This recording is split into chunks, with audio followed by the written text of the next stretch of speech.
Sahyadri top 10 news या बातमीपत्राचे प्रायोजक आहेत Mac care super speciality hospital Ahmednagar.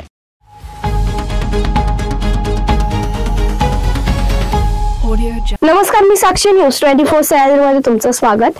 पाहूया अहिल्यानगर जिल्ह्यातील महत्त्वपूर्ण बातम्यांचा आढावा सह्याद्री टॉप 10 मध्ये।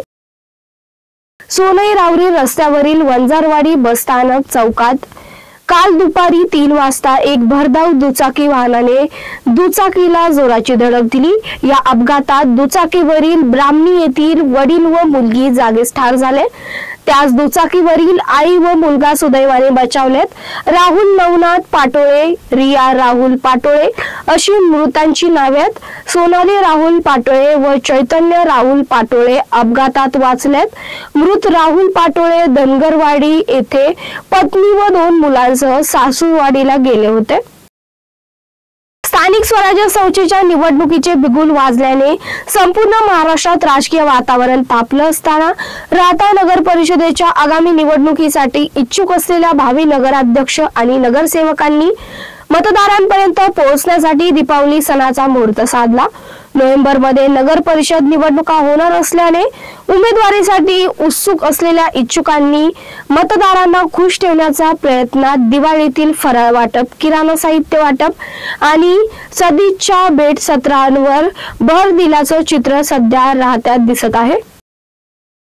पुणे येथील मॉडेल कॉलनी परिसरात शेठ हिराचंद नेमचंद जैन दिगंबर बिल्डर या सार्वजनिक धर्मदाय ट्रस्टच्या जागेसह भगवंत मंदिराच्या काही विश्वस्तांनी बेकायदेशीरपणे विकल्याचा आरोप करत सकल जैन समाज श्रीरामपूर यांच्या वतीने प्रांताधिकारी किरण सावंत यांना निवेदन देण्यात आलं।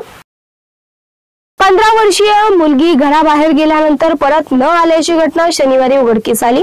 मुलगी भाऊबीजेच्या ओवाळणीसाठी जात आहे असं सांगून घराबाहेर पडली होती, मात्र रात्री उशिरापर्यंत ती घरी न परतल्याने कुटुंबियांनी सर्वत्र शोध घेतला तरी तिचा पत्ता लागला नाही। या घटनेबाबत शहर पोलीस ठाण्यात हरविल्याची नोंद करण्यात आली आहे। कांदा पिकावर शेतकरी तसेच ग्रामीण अर्थव्यवस्था अवलंबून असते। कांदा उत्पादन राज्याच्या अर्थव्यवस्थेत महत्त्वाची भूमिका बजावत असते। नाशिक, अहिल्यानगर, सोलापूर, जळगाव, पुणे या जिल्ह्यांसह संपूर्ण राज्यात मोठ्या प्रमाणावर कांदा उत्पादन होत आहे। लाखो शेतकऱ्यांचे आर्थिक गणित कांदा पिकावर अवलंबून असते, परंतु हवामानातील अनियमितता, पावसाचा तडाखा, साठवणुकीच्या सुविधांचा अभाव यामुळे शेतकऱ्यांना डोळ्यासमोर त्यांच्या मेहनतीचे पीक नष्ट होताना पाहावं लागतंय। ही दुर्दैवी गोष्ट आहे। अहिल्यानगर तालुक्यात कांदा उत्पादक शेतकऱ्यांची दयनीय अवस्था झाली आहे। सह्याद्री टॉप 10 मध्ये घेऊया छोटीशी विश्रांती। रोखोक पत्रकारिता, निर्भीड बाणा आणि कणखर भूमिका, महाराष्ट्राचा सखा, सत्याचा पाठीराखा, शब्दांचं सामर्थ्य, विश्वसनीयतेची उंची, न्यूज 24 सह्याद्री।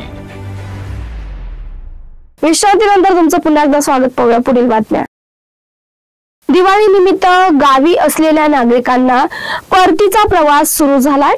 गेल्या 2 दिवसांपासून अहिल्यानगर शहरातील 3ही बसस्थानके प्रवाशांच्या गर्दीने फुलून गेली आहेत। एसटी महामंडळाच्या बस हाऊसफुल धावत असून गर्दीची तीव्रता लक्षात घेऊन पुणे, नाशिक व मुंबईसाठी अतिरिक्त बसेसची व्यवस्था करण्यात आली आहे।